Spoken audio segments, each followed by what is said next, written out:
보리달마란 남인도 향지국의 셋째 왕자로 태어나 성을 세태이라고 했다. 어느 날 바냐다라라고 하는 고승이 널리 가르침을 베푼다는 말을 듣고 국왕은 그를 왕궁으로 초청하였다. 국왕은 바냐다라의 가르침을 받고는 그에게 광채가 나는 보석을 공양하고 신자가 되기로 하였다. 한편 왕에게는 3명의 아들이 있었는데 장남은 월정다라라고 불렀으며 연불산매의 행을 닦았다. 둘째는 공덕다라라고 하였는데 백성에게 봉사하는 것을 기쁨으로 여겼다. 셋째는 보리다라라고 불렀는데 부처님의 가르침을 해석하는 데 뛰어났다. 이에 바냐다라는 새 왕자의 지혜를 시험해보기 위하여 질문을 던졌다. 이 세상에서 이 보석보다 더 훌륭한 것이 있겠습니까? 월정다라가 대답하였다. 이 보석은 우리나라의 보물입니다. 이 세상에 더 훌륭한 것이 있을 리 없습니다. 공덕다라 역시 비슷한 말을 하였다. 그런데 보리다라가 말하길, 스승님, 이런 보석은 감히 최상의 보물이라고 할 수 없습니다. 이 보물은 가지고 있는 사람만을 기쁘게 할 뿐입니다. 세상에서 제일 가는 보물은 여러 가지 법 중에서 부처님의 가르침이고 사람이 지닌 뛰어난 여러 가지 능력 중에서는 지혜가 가장 두드러집니다. 그리고 지혜 중에서는 마음의 지혜가 최상이라고 생각합니다. 이 3가지 보물이 가장 훌륭할 것입니다. 바냐다라는 그가 큰 그릇임을 알고 크게 칭찬하였다. 얼마 후에 국왕이 승하하자 보리다라는 바냐다라를 따라 출가하여 불법을 배우게 되었는데 이에 이름을 보리달마라고 하였다. 달마가 스승 밑에서 수행하기를 40여 년 바냐다라는 임종에 이르러 달마에게 유언을 남기며 입적하였다. 내가 죽은 후 67년이 지나면 동쪽 중국이라는 나라에 가서 전법하도록 하여라. 남쪽에 머무르지 말고 네가 오기를 기다리는 사람들이 있는 북쪽으로 가도록 해라. 이에 달마는 훗날 스승의 명을 받아 중국이라는 나라로 향하게 된다. 바냐다라에게는 달마 이외에 불대선, 불대승이라고 하는 2명의 제자가 있었다. 스승의 사후에 그 종지가 6종으로 나뉘어졌으니 유상종, 무상종, 정해종, 계행종, 무득종, 적정종이었다. 이들은 각기 주장을 달리하여 서로 다투고 갈등을 일으켰다. 이를 보고 대사가 생각하기를 이처럼 나누어 생각하는 것은 결코 부처님의 뜻에 이르는 길이 아니다 하고는 내가 이것을 바로잡지 않는다면 해탈에 이르는 길이 멀어질 것이다. 육종의 종사와 대면하여 일일이 그 고집을 꺾어 놓았다. 그리하여 육종이 모두 달마에게 귀의하였고 그의 명성은 전 인도에 널리 퍼져나갔다. 한편 달마의 첫째 형인 월정다라의 아들 이견왕이 즉위했을 무렵이었다. 이견왕은 불만이 국민과 조상을 현혹하고 있다고 오해한 나머지 불교를 배척하기 시작하였다. 달마대사가 그것을 알고는 어찌하면 그를 설복시킬까 하고 생각하였다. 이에 달마의 제자 종승이 말하길 제가 천박하오나 어찌 왕을 위하는 일을 마다하리까? 라고 하자 대사는 너는 아직 도력이 온전치 못하니라. 하지만 종승은 이에 굴하지 않고 홀로 왕궁에 나아가서 왕을 설득하고자 하였다. 하지만 왕의 물음에 제대로 답변하지 못하고 쩔쩔매는 사이에 대사는 이를 눈치채고 다른 뛰어난 제자인 바라제를 보내어 종승을 구원토록 하였다. 바라제가 실력을 빌려 구름을 비롯하고 왕의 앞에 이르러 가만히 머물렀다. 이때 왕은 바라제가 구름을 타고 오는 것을 보고 놀라 종승을 밖으로 쫓아내고는 바라제와 문답을 나누기 시작하였다. 바라제는 왕의 물음에 답하여 불성에 대한 가르침을 전하니 왕은 이에 마음이 열리어 자신의 잘못을 뉘우치고 불법을 배우는데 게으르지 않았다. 한편 쫓겨난 종승은 부끄러움을 이기지 못한 나머지 높은 벼랑에서 몸을 던졌으나 그의 능력을 아깝게 여긴 한 신선이 그를 바다 바위 위에 올려놓고는 계속해서 수양 정진할 것을 주문하였다. 종승은 기뻐하며 바위 사이에 앉아 불법을 닦았다. 이때 이견왕이 바라제에게 물었다. 이토록 뛰어난 법문을 전수한 스승님은 누구십니까? 바라제가 대답하기를 나의 스승님은 곧 왕의 숙부이신 보리달마 그분이십니다. 왕이 이 말을 듣고 놀라 자신의 죄를 뉘우치며 곧 대사를 맞아들이게 하는 한편 종승을 부르도록 하였다. 하지만 종승은 산속에 숨어 선을 닦을 뿐 세상에 나오기를 부끄러워하였다. 궁중에서 달마는 왕에게 깊이 있게 법을 전수해 주었다. 얼마 후 왕이 병을 얻었는데 백방으로 치료하였으나 효력이 없었다. 대사에게 사신을 보내어 왕의 병을 구원하길 청하니 대사는 곧 왕궁에 와서 병을 위문하고 자비를 베풀고 죄를 참회토록 함으로써 왕의 병을 낫게 하였다. 어느덧 바냐다라가 유언한 60여 년이 흘렀다. 이제 본국에서 할 일을 어느 정도 끝마쳤다고 생각한 달마는 중국으로 갈 것을 결심하고는 왕을 찾아갔다. 왕이 눈물을 흘리며 만류했지만 달마의 결심은 흔들리지 않았다.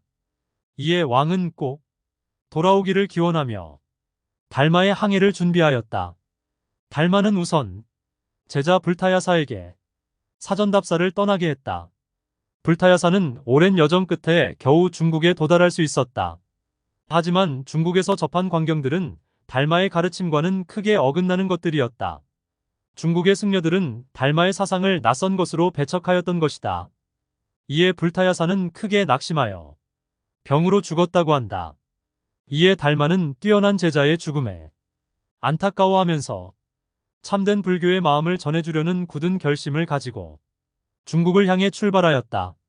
한편 달마가 바닷길을 출발하는데 전해오는 이야기가 있다. 대사가 배를 타려고 항구에 이르자 수백 년 묵은 큰 고기가 배가 드나드는 길목에 와서 죽어 있는데 배가 그 길목을 통과하지 못하고 돌아가야 하며 차츰 썩어서 냄새가 풍기어 주민들이 큰 불편을 겪는다고 하였다. 대사는 그런 불편을 없애주는 것이 모든 중생을 위한 일이라 생각하여 나무 숲속에 들어가 조용히 선정에 들어서 그 정신이 몸을 벗어나 실력으로 고기 시체를 운반하여 먼 바다에 내다버리고 돌아왔다. 돌아와 보니 자신의 몸은 오간데 없고 어떤 선인의 괴이한 몸이 있었다. 대사가 해안으로 관찰해 보니 그 나라의 이름 높은 오통선인이 숲속의 도인에 몸이 있는 것을 보고는 자신의 몸을 벗어버리고 대사의 몸을 바꾸어 간 것을 알았다. 달마의 몸은 원래는 매우 빼어난 모습인데 그 바꾼 몸은 눈이 새파랗고 수염이 많아서 얼른 보면 사람 같지 않았다. 그래서 그런지 후대에 전하는 달마도의 모습은 괴상한 모습을 하고 있는 듯하다. 아무튼 어려운 항해를 마치고 중국의 광주에 도착한 것이 양무제 보통 원년 520년 9월 21일이었다고 한다. 광주자사 소왕이 바로 이 사실을 무제에게 알리자 무제는 달마를 궁궐로 초청하였다. 양무제는 신심이 아주 돈독하여 곳곳에 절을 짓고 탑을 조성하고 모든 스님네들이 수행하는데 지장이 없게끔 갖은 공양 뒷바라지를 했다. 또 신심이 하도 돈독하다 보니 스님네가 수하는 가사를 수하고서 법상에 올라가 경을 설했는데 이때 방광을 하고 하늘에서는 꽃비가 내렸다고 한다. 그래서 백성들이 양무제를 가리켜 불심천자라고 하였다. 달마대사께서 양무제를 방문하니 양무제가 여쭈었다. 짐이 일생토록 절을 짓고 탑을 조성하고 온 백성이 부처님의 법을 믿어 행하게끔 하고 수행하시는 스님들의 뒷바라지를 해왔는데 그 공덕이 얼마나 되겠습니까? 조그마한 공덕도 없느니라. 복을 짓는 것과 공덕을 쌓는 것은 다르다.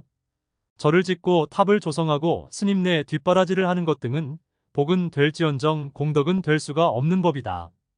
양무제가 자신은 큰 공덕이 되는 줄로 생각하고 물었는데 달마 대사께서는 소무공덕이라고 하시니 도무지 납득이 되질 않았다. 그래서 두 번째 여쭙기를 어떠한 것이 성인의 법에 가장 제일 가는 진리입니까? 하니 달마 대사께서 이렇게 답하셨다. 확연무성이니라. 허공과 같이 광대무변에서 거기에는 성인도 없다는 것이니 성인도 없는데 어디 범부가 있겠는가. 그러나 이 말 역시 이해가 안 되니 세 번째 여쭙기를 짐을 대하고 말하는 자, 이 누구입니까? 달마 대사께서는 간단히 답하셨다. 비록 지극한 신심으로 수많은 불사를 해온 불심천자이지만 진리의 안목을 갖추지 못한 양무제이고 보니 달마 대사와 문답이 상통되지를 않았다. 달마 대사께서는 여기에서 곧바로 궁궐을 나와 강을 건너 위나라로 가셨다. 한편 양무제는 지공선사를 청하여서 달마 대사와 문답했던 것을 자세히 말씀드리니 지공선사께서 물으셨다. 한 분은 범부의 견지에서 물었고 한 분은 고준한 진리의 세계에서 답했으니 서로 통할 리가 만무했던 것이다. 폐하께서는 그분을 아십니까? 알지 못합니다. 그분은 관음대사의 후신으로 부처님의 시민법을 이 중국 땅에 전하기 위해 인도에서 오신 분입니다. 위대한 성인이 친히 찾아오셨는데도 성인을 알아보지 못하였으니 양무제가 후회막급하여 사람을 시켜서 달마 대사를 모셔오려고 하자 지공선사께서 말리셨다. 폐하께서는 대사를 모셔오려고 하지 마십시오. 그분은 양나라 백성이 다 모시러 간다고 해도 결코 돌아오시지 않을 것입니다. 뜻이 서로 통하지를 않는데 돌아오실 리가 있겠는가. 강을 건너 위나라로 가신 달마 대사께서는 소림굴에서 9년 동안 묵언면벽하셨다. 아무 말 없이 주야로 얼굴을 벽에 대고 고요히 앉아있을 뿐이니 당시 사람들은 달마를 벽관바라문이라고 불렀다. 벽을 바라보는 바라문이라는 뜻이다. 그러다가 9년 만에야 법을 전해줄 그릇을 만나셨으니 그분이 바로 신광 스님이다. 신광이 발심출가하여 대도의 진리를 아는 사람을 만나기 위해 그 넓은 중국 천지를 아무리 찾아 헤매야 도를 아는 이를 만날 수가 없었다. 그러던 중에 어느 한 곳을 찾아가니 소림굴에 9년 동안 벽만 관해온 한 바라문이 계시는데 그분이 아마 도를 아시는 것 같으니 그리로 한번 찾아가 보시오. 하고 달마 대사께로 인도해주는 이가 있었다. 그래서 소림굴을 찾아갔는데 달마 대사께서는 인기척이 있어도 돌아보시는 바도 없고 오로지 벽만 관하고 계셨다. 신광이 예배를 올리고는 부처님의 대도의 진리를 알고자 해서 이렇게 찾아왔습니다. 이렇게 말씀드렸는데 달마 대사께서는 그래도 돌아보지를 않으셨다. 그때가 나벌 8일로 온 산천에 눈보라가 치고 살을 에이는 듯한 한풍이 몰아쳤다. 그러한 가운데 신광이 소림굴 앞에서 합장을 하고 서 있었는데 눈이 밤새도록 와서 허리까지 쌓였다. 눈이 허리까지 쌓였을 정도면 보통 사람 같으면 참을 내야 참을 수 없는 혹한이다. 그러나 신광 스님은 그 모든 고를 능히 신심으로 극복하고 대도의 진리를 알아야겠다는 간절한 일념에서 그렇게 몸뚱이를 내던지고 서 있었던 것이다. 달마 대사께서는 하룻밤 하루낮이 지나고 나서야 한번 돌아보시고 신광이 허리까지 눈이 쌓였는데도 합장을 하고 요지부동으로 서 있는 것을 보셨다. 그제서야 정면으로 돌아 앉으셔서 그대가 어찌 왔는고 하고 물으셨다. 부처님의 대도의 진리를 알고자 해서 왔습니다.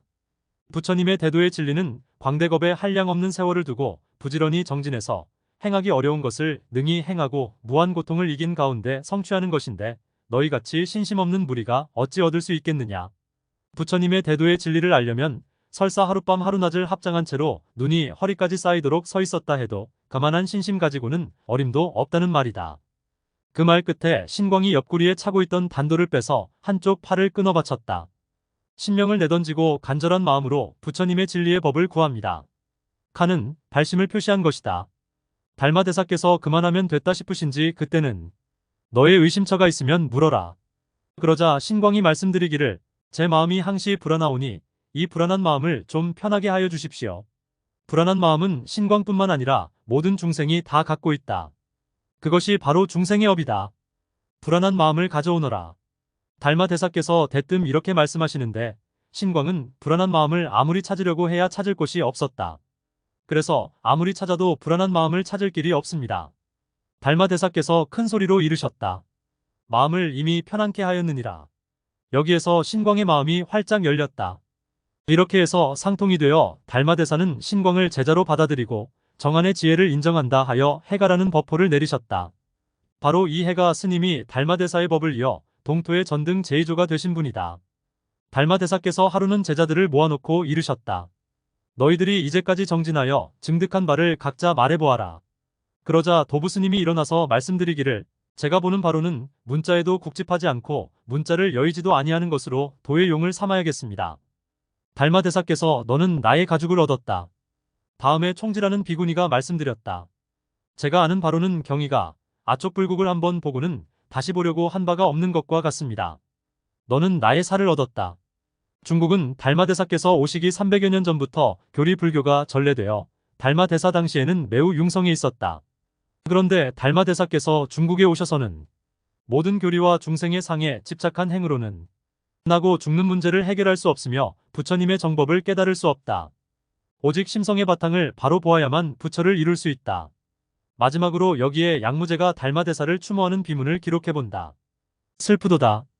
보고도 보지 못했고 만나고도 만나지 못했으니 지난 일 오늘날에 뉘우치고 한됨이 그지 없도다. 짐은 한낱 범부로서 감히 그 가신 뒤에 스승으로 모시나이다. 시청 감사합니다.